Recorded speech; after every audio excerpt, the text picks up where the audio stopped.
Hello and welcome to the Flourishing Introvert Talks with me, 𝗀𝗲𝗃𝗍. This is the podcast that celebrates the natural gifts of introverts so that we can flourish in all situations. Episode 312. Maintenance, Erasure or Power? Well, dear listener, for the first time in over 300 episodes of this podcast, I'm taking a different approach. Who said leopards can't change their spots? Whereas I typically present a fully formed idea and some useful hints and tips learned from either my experience or that of my clients, this week I present you with a conundrum. And what's so brilliant is that I wasn't even aware it was a conundrum until I started to discuss it with my team. Full credit has to go in the first place to 𝗵𝗲𝗀𝗃, an honorary team member who brought it into such sharp relief for me.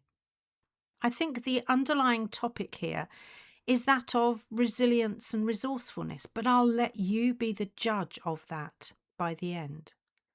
What it does do is remind me just how much trouble we can potentially get into when we make assumptions without checking for understanding. You've heard me say before, and will again, that as humans we are meaning-making machines. I don't remember where I heard this term first, but the moment I did, it made perfect sense. Something happens, and the human instinct is to align it with an existing model of the world that we hold. And if it doesn't seem to fit any of our current models, we create another one. Daniel Kahneman, in I think his work Thinking Fast and Slow, explained how the brain likes quick, neat explanations over messy, slow ones. So we jump to conclusions about why things happened, what things mean, and what this means about us and other people. This applies to situations we're in, observations we make, and the words people use. And my conundrum was initiated by the words someone used. My team and I, plus 𝗵𝗲𝗀𝗃𝗍, were discussing how typically by this time of year, and I'm referring to mid to late February, as I know that you may be listening at another time, so by this time of year, familiar patterns of thinking and behaviour often start to creep back in. We all agreed that it often reaches the point where, unintentionally, we've made ourselves easy again, agreeable, undemanding, compliant. It's rarely a conscious or considered decision, but it kind of feels simpler or safer in the moment, both physically and emotionally, to be easygoing. And of course, when we realise what we're doing or what we've done, we can feel the surge of frustration and those familiar feelings of guilt or shame. Ugh, I've done it again, or will I never learn? And ground, please swallow me up. I can feel the guilt because I've done it again, and shame because who have I become? As you can tell, those feelings and judgment of ourselves go beneath behaviour straight into our identity, and there it can hit us hard. So far, so aligned in our team exploration. And curiously, here's where our conversation got really interesting and the conundrum emerged. The term low maintenance was used, to which I had a really strong reaction. In that moment, my meaning-making had the idea of being low maintenance as a negative, of being dismissed, of needing to self-silence and therefore be easy to ignore. What's equally curious is that I don't like the idea of being considered high maintenance either. So I'm beginning to wonder if the problem, from my perspective, is with the term maintenance and not the high or low. I'll come back to that later though. So as promised in this different style of episode, let's compare and contrast the different views of the team. And I'll include the comments from a question I asked in the Introverts Corner Facebook group. I should add that if you want your views taken into account or your own questions pondered, that's the best place to flag them, so do join Introverts Corner if you've not already. It's both private and free. Back to the opinions. Most people, both team members and members of Introverts Corner, viewed low maintenance as meaning independent, not needing validation, having high self-trust and choosing not to fuss, all strong qualities and behaviours. My perspective in that moment, however, was that it implied not valuing myself sufficiently to have needs, of overly compromising to keep the peace, of playing small or being subservient, of being a dutiful follower rather than a sassy leader. None of these sit well with me, so I know why I had such a strong reaction. Maybe a bit of context will help here. If I were to tell you that in my first marriage and one later relationship, I would have been praised and saved from abuse for demonstrating those things that I now associate with low maintenance, I think you'll understand where I'm coming from. As a team, it took a while for us to understand each other's perspectives, and we knew how important it was to do that, especially given last week's topic of the power of listening. As we gave each other a chance to explain without judging or jumping to yet more conclusions, here's what we realised. The meaning of the term we were exploring shifted depending on the age or stage of life. We're from very different generations. Our experience and confidence, we've all travelled our own paths and encountered our own challenges. Our culture and family norms. We're a gloriously diverse bunch from around the globe. Who we are with.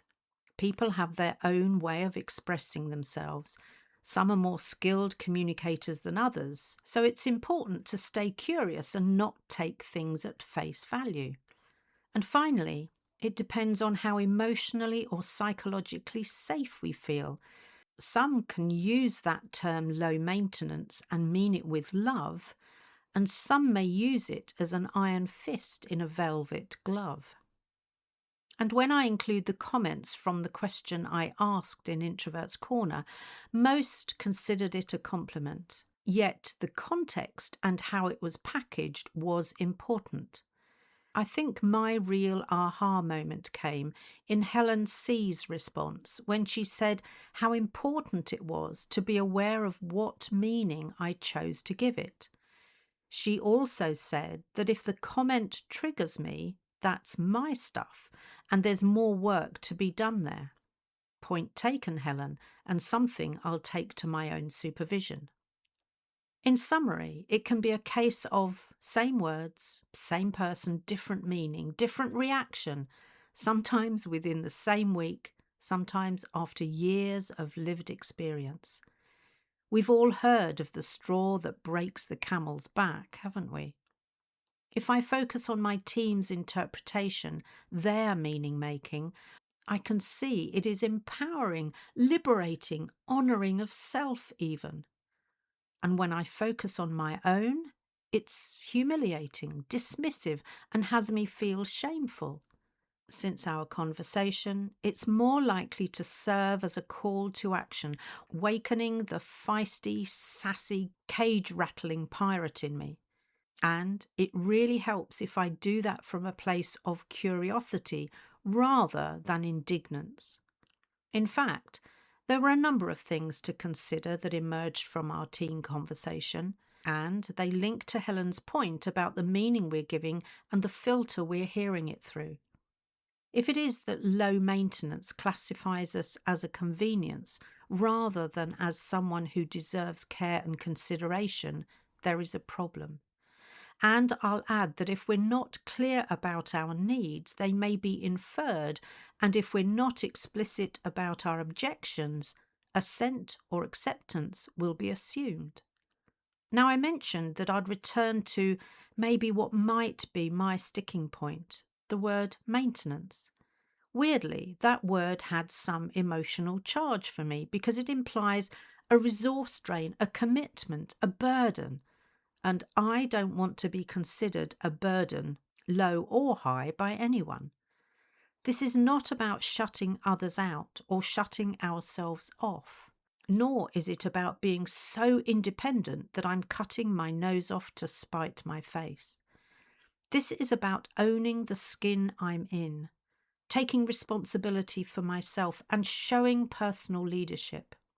In the same way that I don't need someone to complete me, I am already complete. I don't need someone to maintain me. And because I was caught off guard by the emotional charge it had for me, it is something else to take to supervision.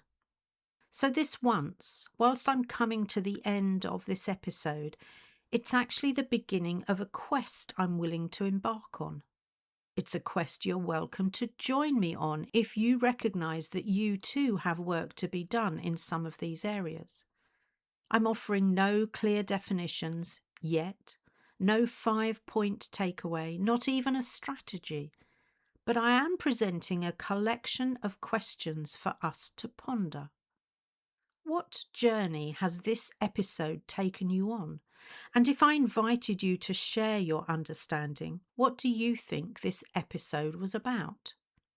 Introvert resourcefulness and resilience? The dangers of self-erasure when we introverts don't feel safe? The importance of being aware of the meaning we're making moment by moment? Or something else? I'm eager to hear.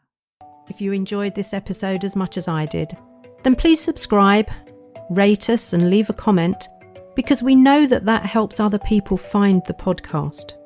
And if other people find us, other introverts can flourish. You are listening to an Intentional Media Production podcast.